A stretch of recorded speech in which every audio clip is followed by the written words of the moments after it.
Welcome to Outcast, the podcast where we catch up with some of the most engaging, courageous, and inspiring LGBTQ+ people from all over the world. We ask our lesbian, gay, bisexual, trans, and queer guests where their coming out journeys began, what they've gone through along the way, the joy and the pain, but we promise there will be more joy, and what gives them hope.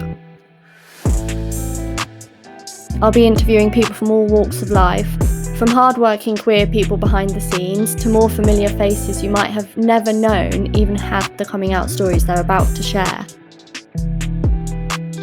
You can follow us on social media at OutcastLGBT, and you can find us online at outcastpod.com.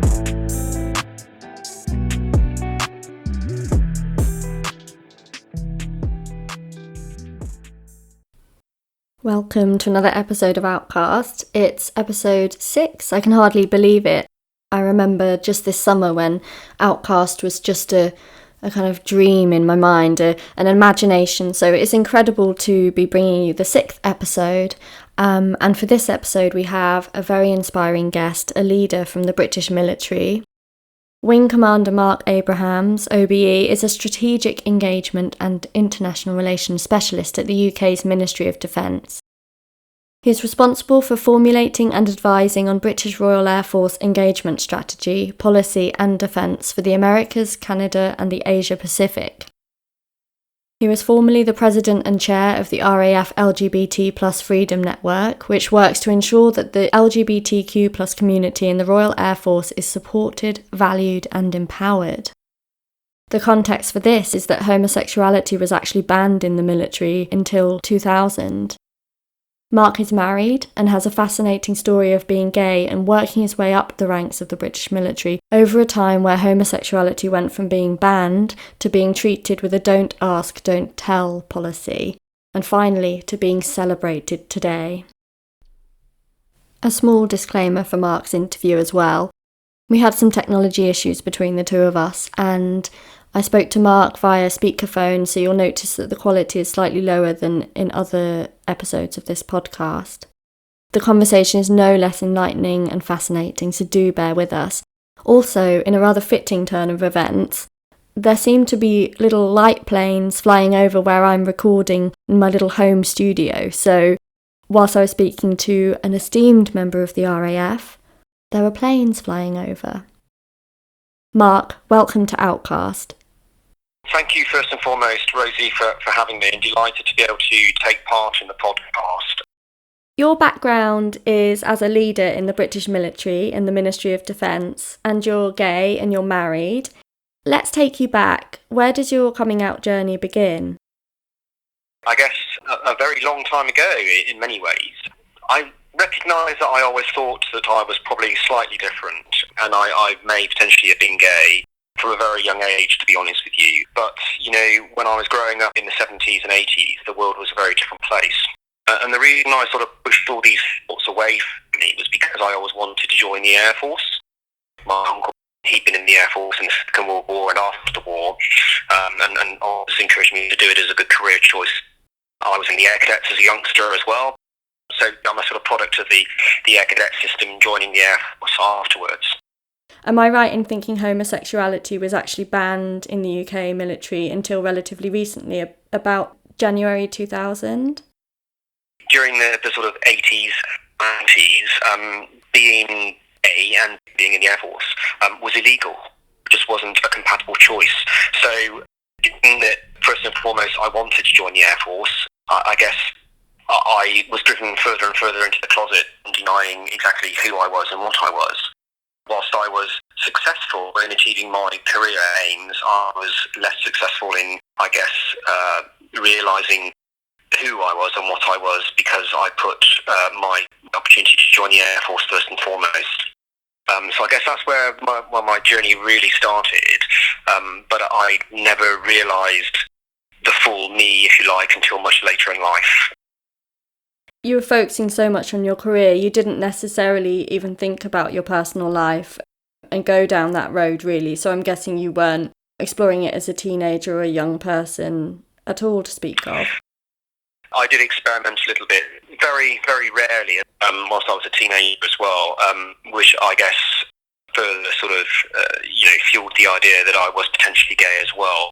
But I put that very much down to just one-offs and part of like life's rich tapestry and experimentation. And because I wanted to join the Air Force, I never saw that as being a choice for me, if you like, that I could accept who I was if I was going, to accept being gay. I couldn't be gay and be in the Air Force, and first and foremost, I wanted to join the Air Force. Mm-hmm. Society was very different then, as I say, in terms of it wasn't as accepting.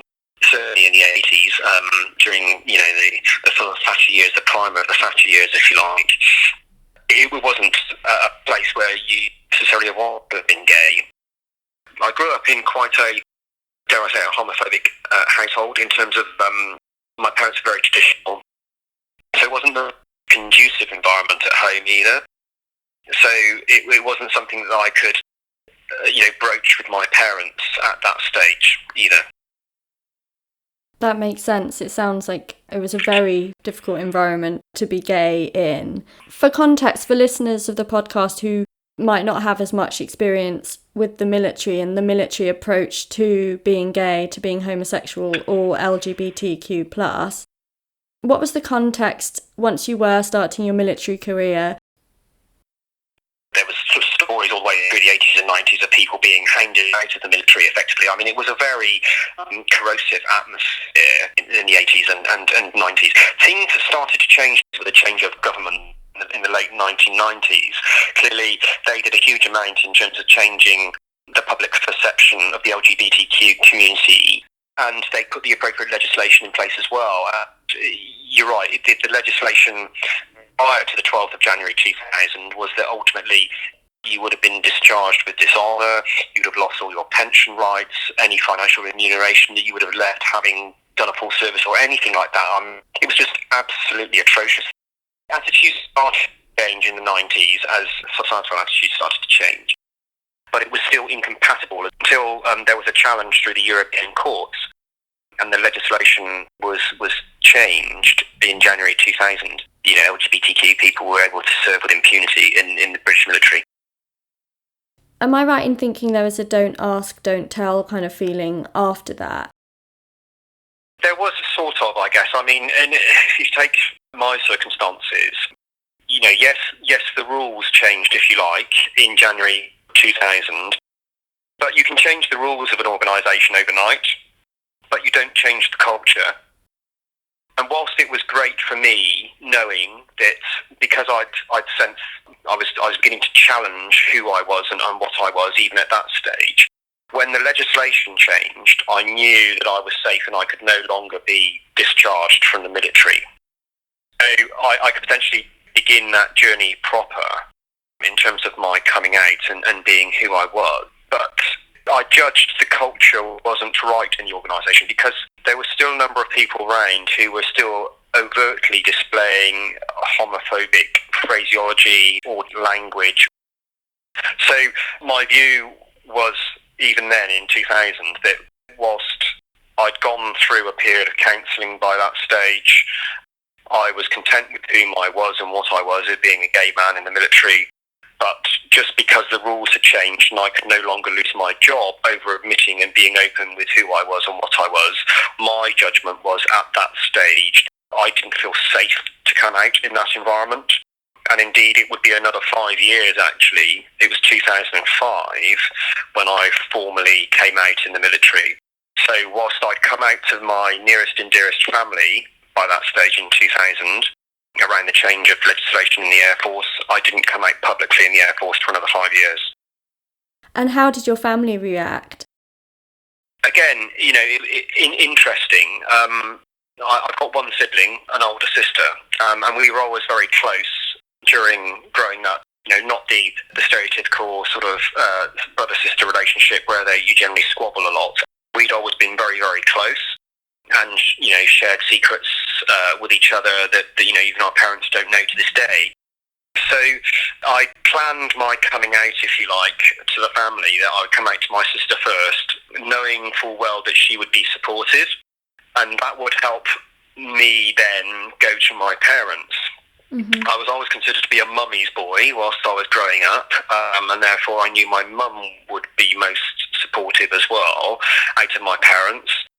And the hard nut to crack, if you like, would have been my dad, who was going to be the final one that I was going to have to go to. But I would go to him after having got the support of both my sister and my mother, so that there was safety in numbers, if you like.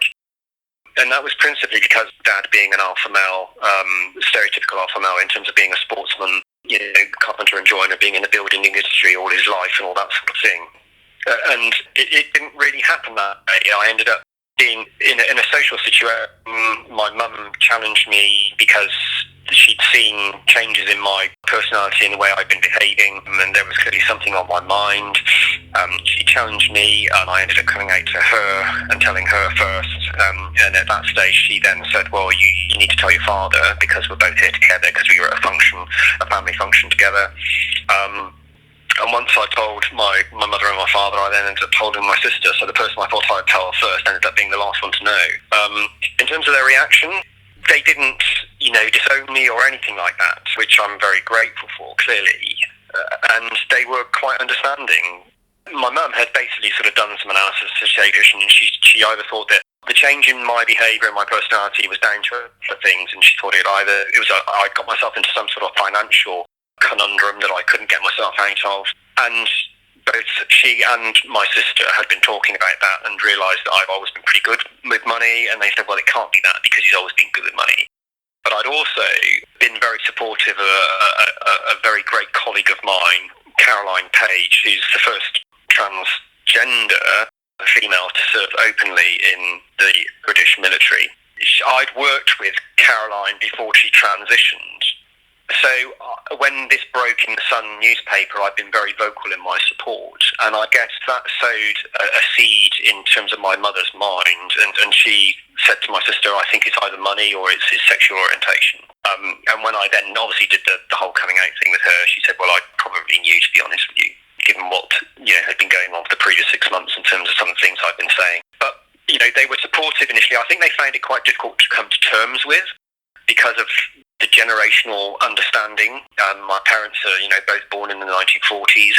They had the time of their life in the 60s and all that sort of thing, sexual liberation, blah, blah, blah. But their backgrounds and their upbringings were very heteronormative.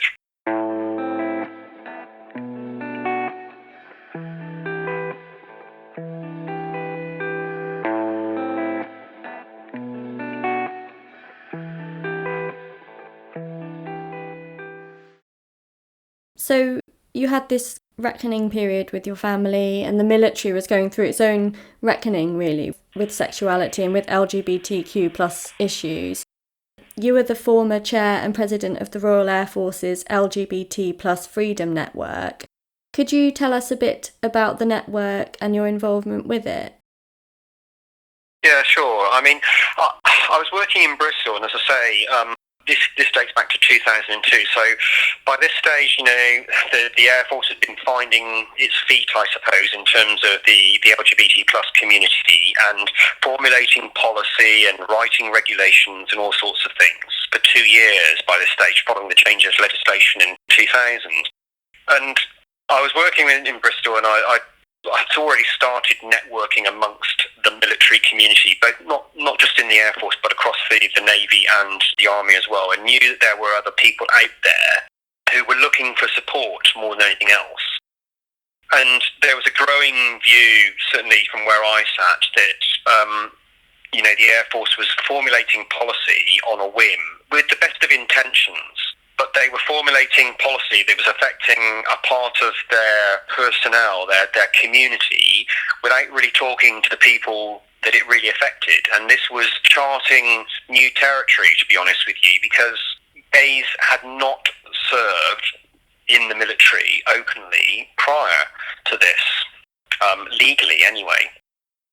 So I approached the policy staff with a view to trying to assist them with formulating this policy. So rather than just writing it through a heteronormative lens, the pale male style view, that they would actually consult with the community that they were writing rules and regulations for, so that they would be understanding of that community more than just applying arbitrary rules and regulations. So that's where it all started, way back in 2002, and we started these very discreet conversations.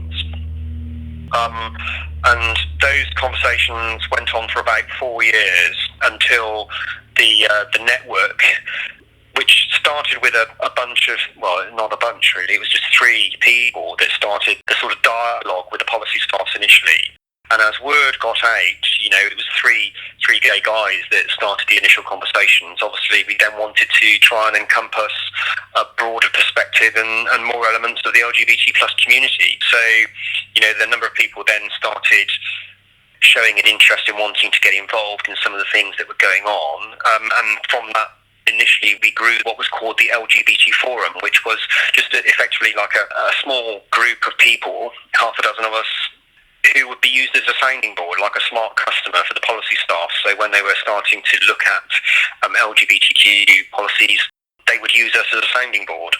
But in 2006, we got Air Force Board endorsement of the network, or the forum, which then grew into the network.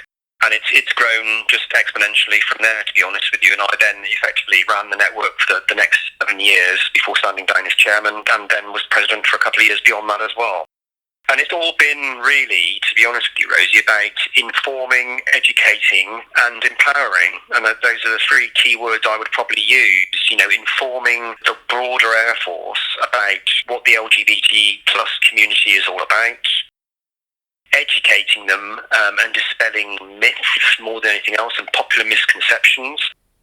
Also about empowering the individuals of the LGBT community to ensure that they can reach their full potential within the organisation, but also about empowering the heterosexual community in terms of understanding it as much as anything else.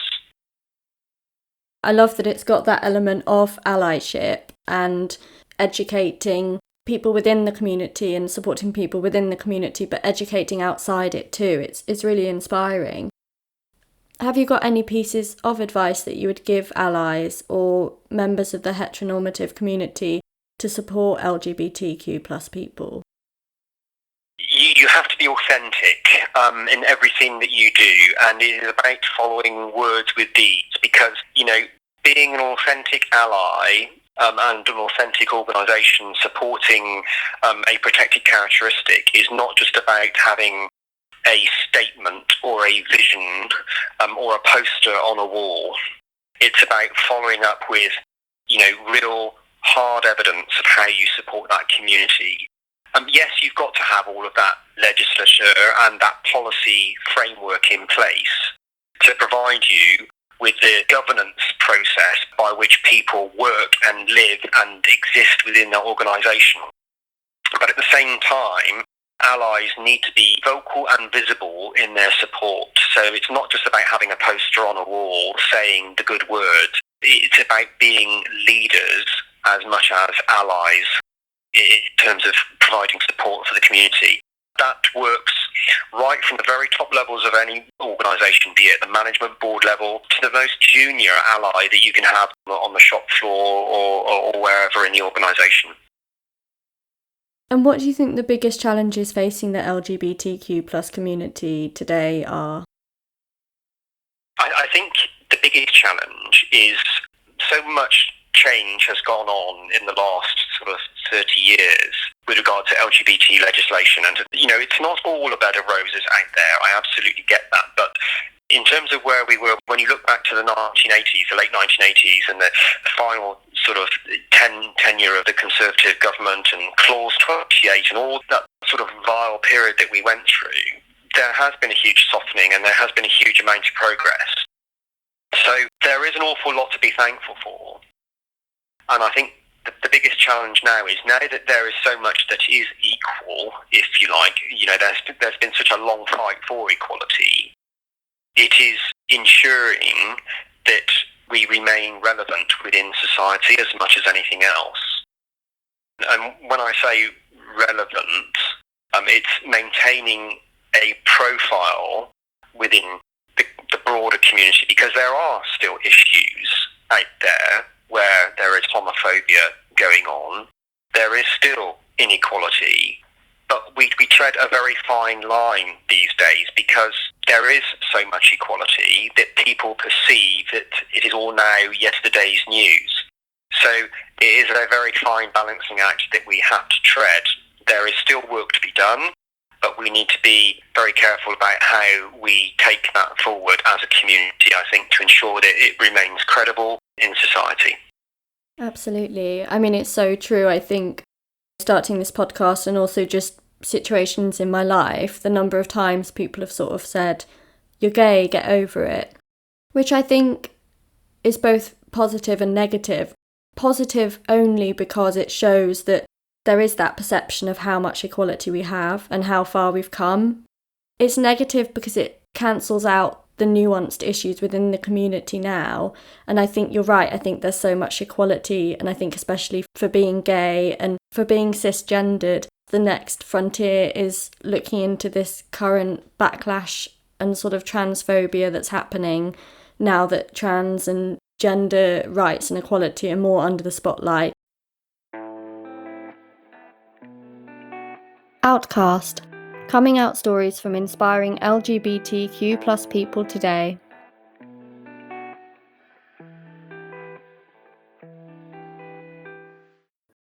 What gives you hope today and for the future? I think there's a newfound confidence in the generation of people that are, if you like, sort of following behind me, which really pleases me. And the evidence of that is the fact that those people, those members of the LGBT plus community that I have seen joining the Air Force, getting involved with the network, they're following their career aspirations and they're progressing through their own careers, and be that in a number of ways, just in terms of their own personal growth, their own self-confidence, but they're also being rewarded professionally with promotions and other career opportunities. So they are being their true selves in the workplace, and they're bringing their authentic selves to the workplace. They don't have to hide anything of who they are or what they are. They can perform to the best of their ability because they are able to be who they are and be their authentic self in the workplace. And that reaps benefits not only for them in terms of their personal development, but also for their employer, the Air Force. The Air Force gets the best from its individuals because it's allowing them to be who they are.